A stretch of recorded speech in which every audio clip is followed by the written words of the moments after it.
The book, A Song for Zipporah, written by David Harris, is a powerful historical fiction centering around the life and character of Moses' future wife Zipporah before they met. Book author David Harris brings the reader into the relationship between Moses and Zipporah, which was gradual and lush. The story unfolds beautifully when Moses finally asks Zipporah to marry him. Purchase your copy of the book detailing this authentic story, A Song for Zipporah. At Wings of Transformation Publishing, we are committed to helping our authors reach their goals and pursue their dreams of becoming published authors. We work closely with each author to ensure a successful publishing experience, and we are dedicated to helping them tell their stories in the most meaningful and impactful ways. We look forward to putting you on the path to writing your book.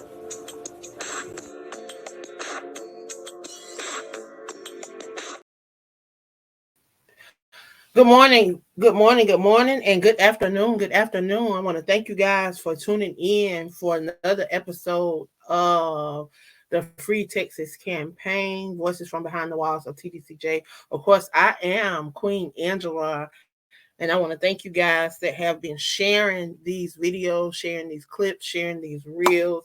We're definitely trying to bring awareness to things that is taking place within the TDCJ facilities, what's going on in the state of Texas, period. I tell you, corruption has truly taken over. Those that do not know, I am in school working on my master's degree. I just did a presentation on the corruption within the parole board in the state of Texas, and y'all will not believe I made an A on that presentation. So evidently something that I'm doing is right, something that I'm doing right. But I just wanted to throw that out there, y'all. But there's so much going on within TDCJ, and I'm allowing these individuals to come on, share their story, share whatever it is that is laid on their heart, whatever they want to bring to your attention. So that we'll know what's going on, because if we don't hear it from them, we're just getting what people are telling us. But I want to hear it straight from the inmates, because the directors, executive directors, the ombudsman, all these people can tell you what they think you want to hear to make it okay. But I want to hear the truth, and I want to hear it straight from the horse's mouth.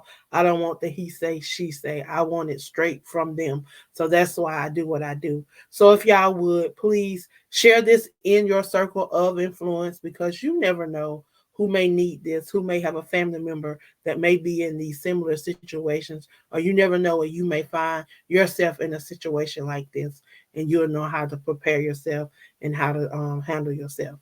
So without further ado, I'm going to allow my guests to come up, because they know their time is limited, and I've already taken up 3 of his minutes. So I want him to come forth and allow him to share as he will. Mr. Michael. Hello, everybody. This is a follow-up interview from last week's interview. Last week, I talked about judicial corruption in Texas. Now, I did not receive a fair trial due to inadequate representation, judicial misconduct, withholding evidence, and a lying district attorney that threatened my attorney repeatedly before my attorney was removed from my case against my will. A question asked at the end of the last interview was, what can people do on the outside to help my situation now after I've been in prison for 20 years? Besides making the public aware of the corruption and then attempting to hold the courts accountable, I really need an attorney. I ended up with a life sentence in prison because I could not afford an adequate attorney. After a good one was removed from my case, after 20 years behind the walls, I certainly can't afford an attorney, and I need one more than I ever did. It'd be great if I could get a pro bono attorney, but I've been writing letters for years asking for one, with no luck yet. Maybe one of those of you hearing my voice may be able to help me. If nothing else, I may need a fundraiser to pay the cost of a good attorney. People on the outside know more about these possibilities than I do. Either way, this week I want to talk about a variety of other topics.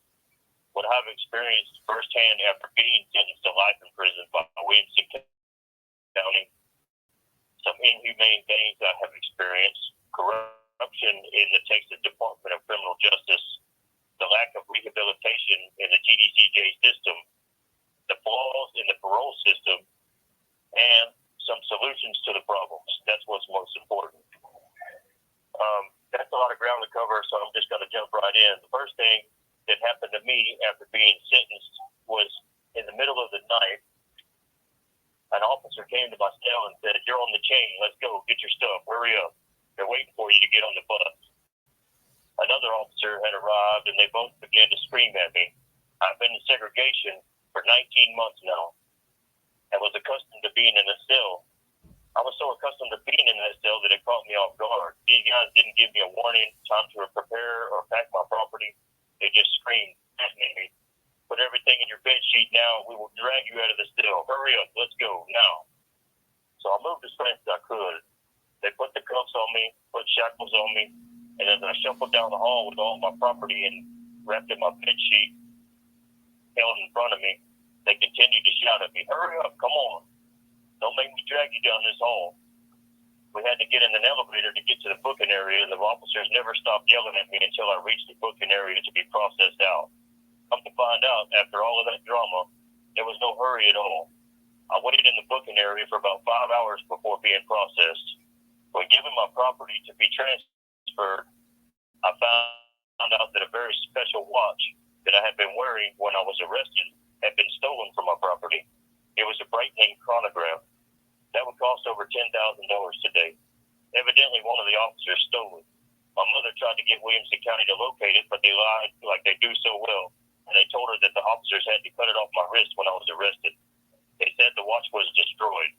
This still did not explain why it was listed on my property inventory and was not accounted for. I should have filed charges, but was more concerned with my fresh life sentence in prison at the moment. Most people know the process arriving at prison, so I won't waste too much time explaining how degrading it is. The initial processing upon arrival was a traumatizing experience where everyone is lined up in rows in a very cold room. There were men in front of me, just out of reach, and men behind me of equal distance. We were screamed at and told to strip down naked immediately. Our clothes and shoes were taken before being commanded to lift our genitals, turn around, bend over, spread our butt cheeks. We were then herded into a community shower like cattle. Female officers were watching us shower, taking out our meat. Then we were given a pair of boxers and told to wait in a cage. The temperature was in the mid-50s. We waited in that cage with no other clothing for a couple of hours. I was so cold that my teeth were chattering. I was shaking all over involuntarily. Hours later, we were given socks, white pants, white shirt, and canvas shoes that didn't fit very well. Then we were given a bologna sandwich, peanut butter sandwich in a sack, and sent to our housing areas by a screaming sergeant. Every step of the way, we were screamed at like animals. My first trip to the chow hall, I was strip searched twice on the sidewalk before getting in the chow hall to eat. One was a male officer, and the second was a female officer, right out in front. After eating, I was stripped down again in front of other female officers. This was on the holiday unit. 2 weeks later, I was sent to the bird unit. This was just diagnostics. We were all immediately stripped naked in the cold again. Then we were given boxers to wait in the cage for hours before having our heads shaved. On the bird unit, there's also a large community shower where officers scream at you the whole time you shower. 21 days later, I was sent to the Darrington unit. Upon arrival, we exited the bus and were lined up in the parking lot. Windows of the prison were facing us on three sides. We were outside in the sunshine, stripped naked by female officers before sent into another cold room for hours. Then we were housed in the dirtiest little cells you could imagine. I don't know if I mentioned before, but none of the housing areas have air conditioning. Only the processing areas where the officers are posted. This was in August, so it was very hot in that little cell. I had no fan. Rats and roaches ran in and around my cell all night long. It was a nightmare scenario. I thought to myself that I'd rather be dead than spend the rest of my life like this. I was up all night fighting off roaches, spiders, and chasing rats out of the cell. The community shower at Darrington was twice the size of Bird, so around 100 men showered at once. Sexual predators were staring at other men while they showered. Some were masturbating. Others, only one officer screaming at us, but he couldn't see all that was going on because of a huge crowd of men of that size. I only stayed the weekend at Darrington, but it seemed like much longer. On Monday morning, I was sent to the McConnell unit in Beeville, Texas. My first cellmate was extremely psychotic. He was eventually locked up for hitting an officer that tried to stop him in a fight with another inmate. One big problem with two-man cells is that inmates who try to stay out of trouble are often housed with psychotic inmates that want to fight, smoke, drink, and do other drugs and masturbate all day long every day. They are disrespectful and dangerous. When inmates that try to stay out of trouble, like myself, try to get moved, the officers think it is funny. They refuse to move us to get away from the drugs, alcohol, and violence.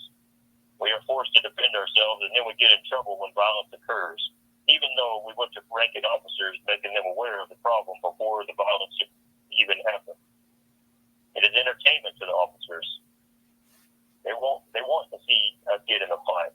They want to see who wins, and sometimes they even make bets on the outcome. The next problem is bogus cases.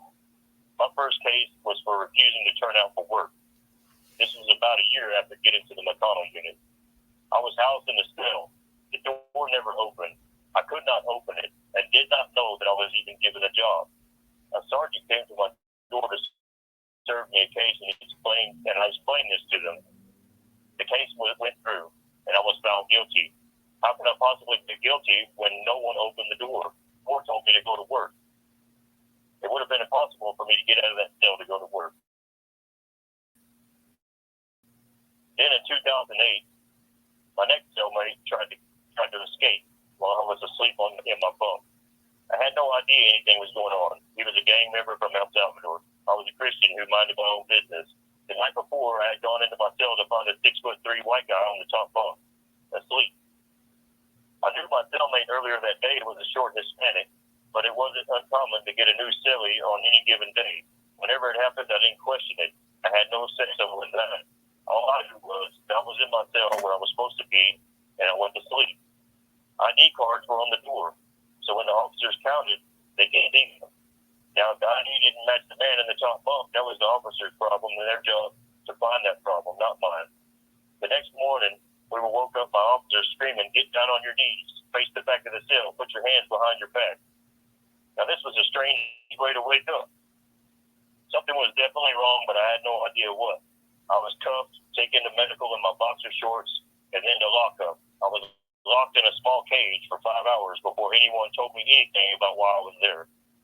An hour in, I was forced to urinate out the side of the cage because no one would let me use the restroom. Urine hit the wall and ran back into the cage. So for 4 hours, I stood in my own urine because the cage was too narrow for me to sit down on the stool that was welded inside. After 5 hours, I was taken into a small room where a man from the Office of Inspector General questioned me. He could see that I had no idea why I was there. He told me that my cellmate was found in the dumpster out by the kitchen. The dumpster was on a truck trying to leave the unit.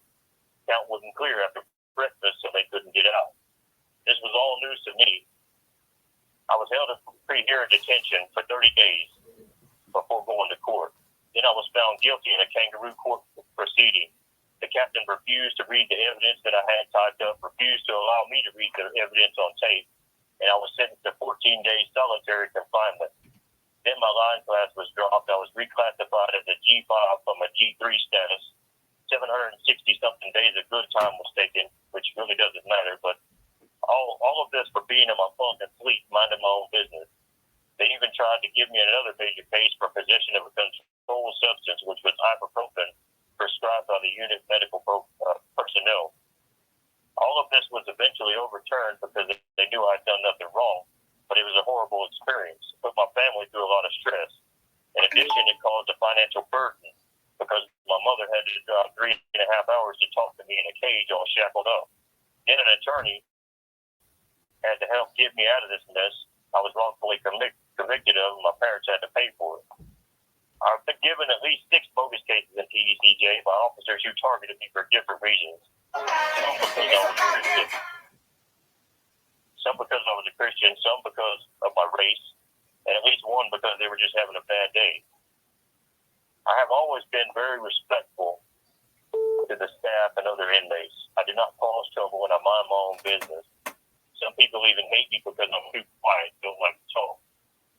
These are some of my first-hand experience. There are many others regarding discrimination, favoritism, harassment, retaliation, and denial of medical treatment since I've been in the system. But since our time is limited, I want to switch gears and discuss the lack of rehabilitation. First, and I want to discuss the flaws in the parole system too, and suggest some solutions. But first, on rehabilitation, many inmates desire to take classes for various reasons. Classes required for parole, self-development classes, vocational classes, and even college courses. However, they are put on waiting lists, some for 18 months or more before an opening is available. The inmate must be transferred to another unit, then they are transferred back after said class is complete. There are a lot of problems associated with the process I just described. The most obvious is that inmates are not afforded the opportunity to begin attending classes with positive change being the focus. Now let's face it, everyone needs positive change in their lives, especially men and women in prison. These inmates need help. They have reached out for help, and they are being denied that help for sometimes years at a time. Those in TDCJ administrative capacity claim this is due to budget concerns. I believe this is an excuse and is not valid. An excuse is merely a reason stuck with a lie. The reason I tell you this is because most classes today are facilitated by other inmates anyway. These classes could be facilitated by field ministers, peer educators, and life coaches on the unit the inmates are housed on. There are also outside volunteers who are constantly denied when they ask for the opportunity to come in and teach these classes. Not to mention that system-wide, TDCJ has issued tablets capable of handling interactive curriculum for college courses and positive development classes that don't require a physical teacher to be present. Currently, men and women placed on waiting lists for months have developed bad habits in prison.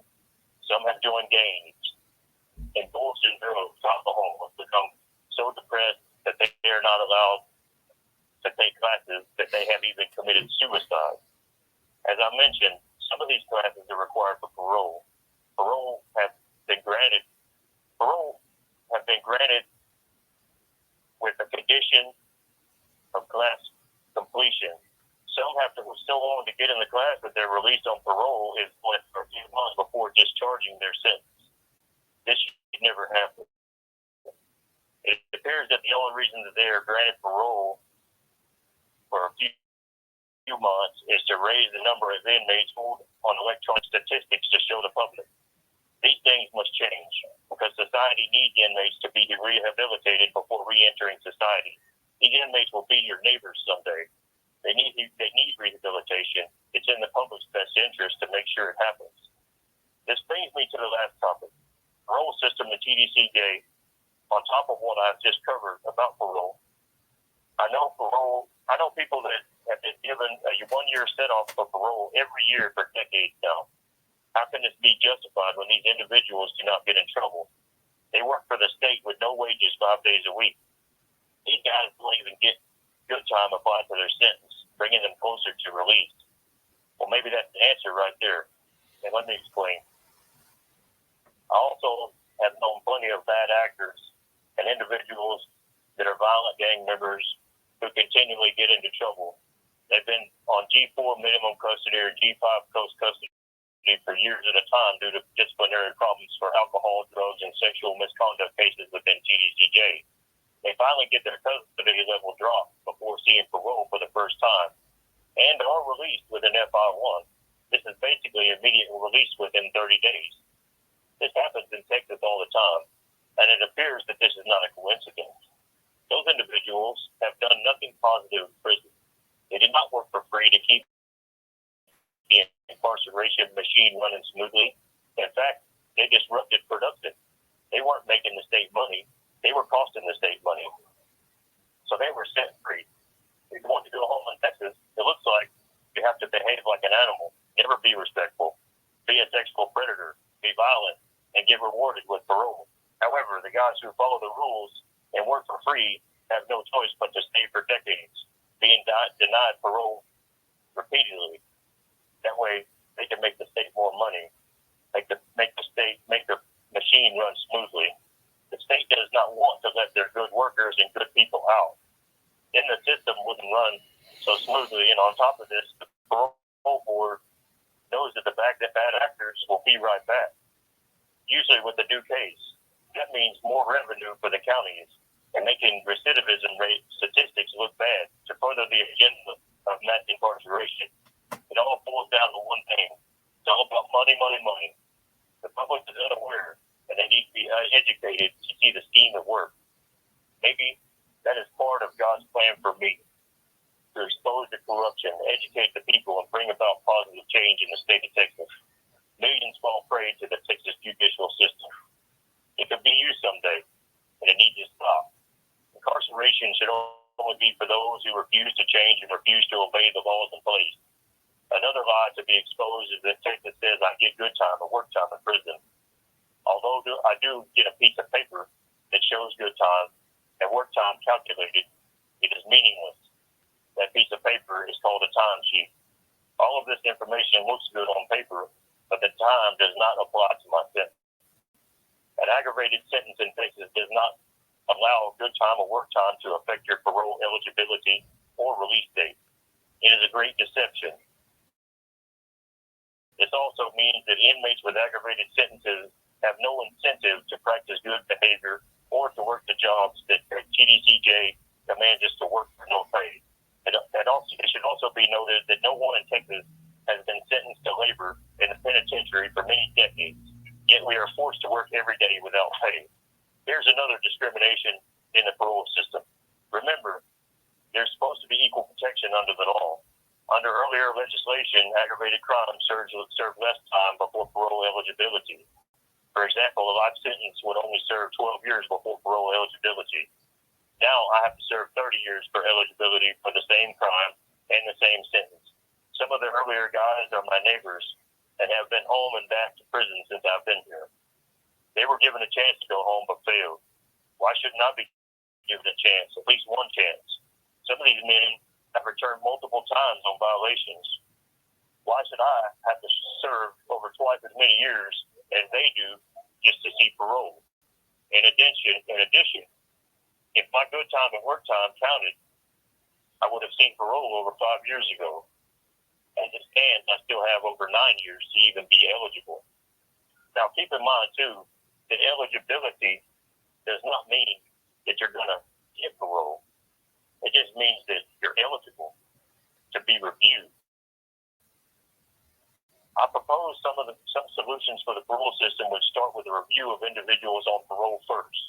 Some have been on parole for decades with no problems, no violations, and are clogging up the system.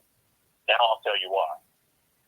Another fact that the state of Texas doesn't want the public to know is that without a change in their lucrative system, they cannot grant anyone else parole. Only as many people who are discharged from parole each year can be put on parole each year. Without hiring additional parole officers, the existing officers' caseloads are full to capacity. Each officer is only allowed a certain number of parolees on their caseload at any given time. If Texas won't hire more parole officers due to the lack of funds or any other lie they tell the people, the only solution is to discharge existing parolees who are trouble-free. Many parolees today have been on parole for years, and they only report every 90 days, some 180 days, some even yearly, and they do so by phone only. They don't even go into the office to report. So why are these individuals even on parole when their slot could be filled by someone who needs to be on parole? Once this problem is addressed and space is available, criteria for release on parole should be scrutinized. Individuals in prison for the first time who have been incarcerated for decades without problems or disciplinary history should be considered for parole immediately. Not to mention individuals who have been set off for parole multiple times with no disciplinary problems. People are set off repeatedly for reasons like nature of crime. The nature of the crime will never change, so that is not an excuse to continually set them off. People change every day, some for the better, some for the worse, but their records will reflect their behavior. behavior. I believe that individuals who refuse to follow the rules, to obey the law, and who are violent and who act like sexual predators belong in prison. I'm sure you'll agree. So keep them in prison. But people that exhibit positive behavior and positive changes should be given a chance to re-enter society, to be productive members of society, and to provide for their families, which need them home. They can be on parole. They can pay for their own classes, pay their taxes, and the taxpayers won't have to pay for them. They won't be a burden upon the state. They should be given these opportunities while they are still at an age for that to be physically possible. In short, let the good people move and hold on to the bad ones. That is what prisons are supposed to be for. It is not rocket science. It should be a simple process. This is what was put on my heart to share with you today. Thank you for listening, and God bless you. Wow.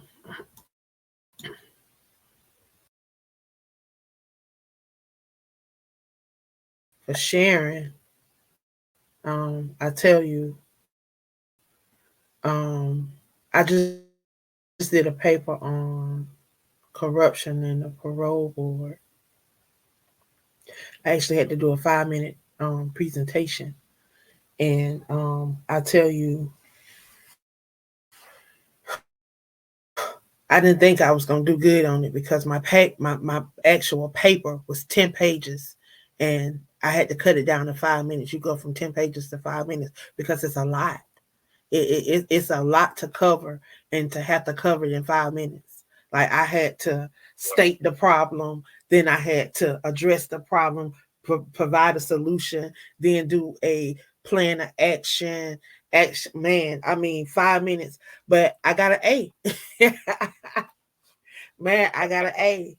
Like, I got an A. But people really need to understand this, and people need to know this, because there's so many people.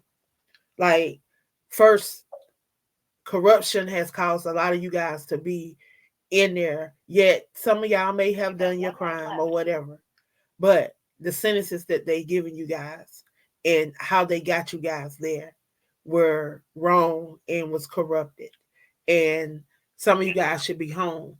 If we were in other states, a lot of you guys wouldn't even be in prison. You would have had time served. You would have whatever. You would probably be on probation or whatever, but you would be home, able to pay your fines, able to pay restitution, able to be there with your family.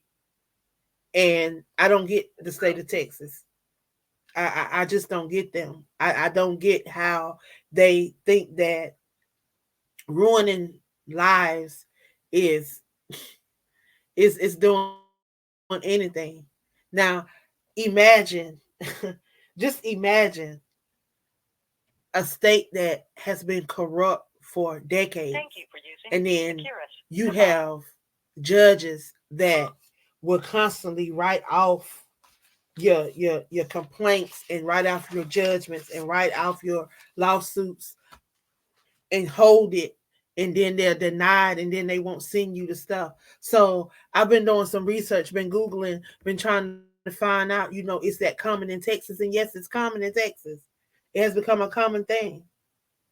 But y'all, we gonna have another individual. Y'all, share these videos. This was Mr. Mike. He's in McConnell. Share these videos, because individuals need to hear this. They need to hear what's going on inside of TDCJ. We have 2 more interviews. Every Monday we do this. We give them an opportunity to be their own voice. They have the opportunity to share. So representative, the governor, everybody that have the authority and the power to do something can hear this from them. They're not hearing it from us. They're hearing it from them.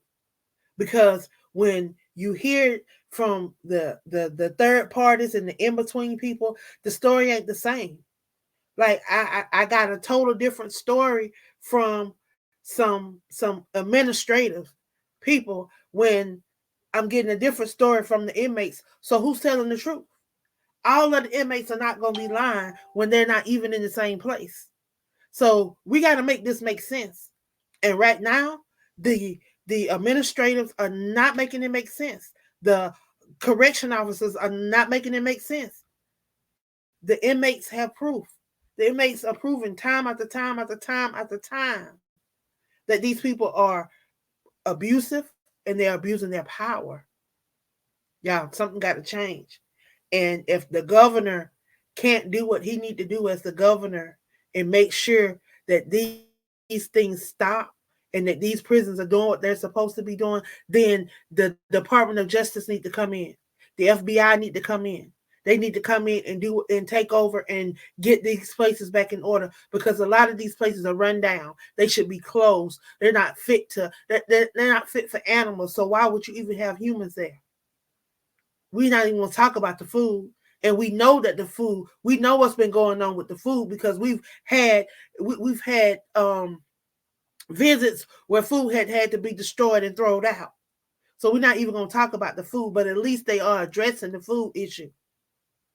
But when are we going to start providing the wholesome food that they say they're supposed to be providing? The vegetables, the fruit, the fresh vegetables, the fresh fruit, food that look like food that you would serve your family, food that's pleasing. No, we don't want you to come with the luxury. We don't want you to come with all that, but I done worked in the prison system, and you serve what you would have, what you would be eating. Y'all, look, I got to get ready for my next interview. Please share this out. Go over, make sure that you're following the YouTube. Make sure that you're following the Free Texas Campaign page. Make sure I'm waiting for I'm waiting on this permit. The city of San Antonio is taking forever. I don't know what's going on. Even if it's pushed back, I'm coming. I'm gonna do the rally. I'm gonna do the march. I'm gonna do the community event. It's gonna happen. Even if it has to be pushed back, it's gonna happen. Know that I'm coming, because I'm not letting it go. So all these representatives that's liking and sharing and thumbs up and hugs and caring, we need you to do this. We need you to really, truly stand up and be a voice. You're an elected official. The citizens have elected you. The citizens have asked you to be a voice for them, and yet you're failing. Right? We need change, and we need to change some decades ago, because you got everybody that I'm interviewing, y'all, it's not 5, 10, 15 years. Y'all, these people have spent decades in prison. You talk about 2 decades, 3 decades. You got one that's been in there 40 years. Y'all, how? Why can't these people come home? Like, what is the likelihood of these people offending again? They've been locked up 20, 30, 40 years. Some of these people just want to live the rest of the little life that they have left. You're talking about people that's in their 50s, 60s, and 70s. What are they going to do? Really, what are they going to do?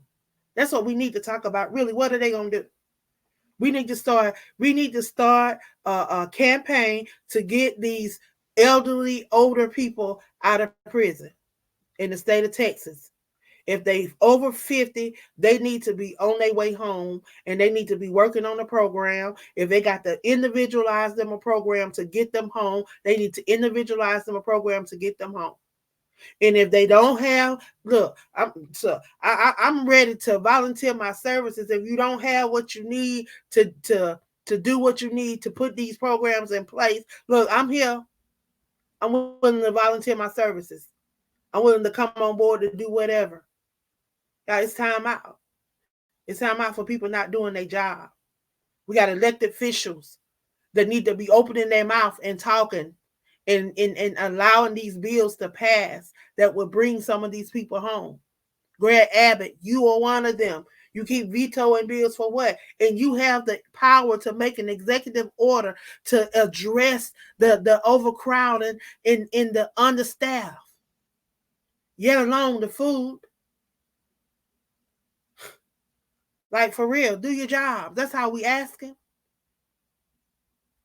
Are we asking you to also is to make sure that the laws are being observed, and that these people are being accountable? Like these lawyers, these judges, these judges cannot be sitting on these people's papers. These judges cannot be holding stuff and then sending it back when they want to send it back when it's time for it to expire. You can't do that. That's a violation of these inmates' rights. There's a lot of stuff going on that we don't even know going on. We got to be more proactive. We got to be on top of this stuff, and we got to see it before it happens, because they doing stuff right up under our nose, and they doing it in plain sight. Because they hoping that we not gonna catch on to it. They hoping that we not gonna see them do it. Y'all, it's time out for that. And it ain't about no race thing either. It ain't just about, because I'm seeing more and more. I'm seeing more and more. It's about a money thing and about power. If you don't have money and power, you in trouble. You in trouble. You in trouble. Especially in the state of Texas. Y'all, it's time for change. Y'all got to get out of here, because I got another interview at 11:45. I'm sorry, at 12:45, which would be 11:45 y'all time, 12:45 our time. But y'all, share this out, and if you are an organization or a elected official and you're willing to sit down and talk with us and help us to figure out how can we help get these inmates home, how can we help change, get these prisons turned around in the state of Texas, the living conditions, the food. Y'all, it's a lot that can be done. These inmates don't want to live in slums. These inmates don't want to be in, they want to keep their facilities clean. Look, inmates will write me and ask me to contact people because they won't let them get cleaning supplies. They won't let them mop. They won't let them do this. Like, why won't you let these people clean up? They want to be clean. So we need people that care. Like, the food. Like, it's just a lot. But I got to go. Y'all, thank y'all. Please share this out. And y'all have a great day. If y'all can, jump on to the next one. I'm going to be hanging around to probably about 1:55, which is 12:55 y'all time, 1:55 my time. I have actually two more. Again, thank you guys, and share this out.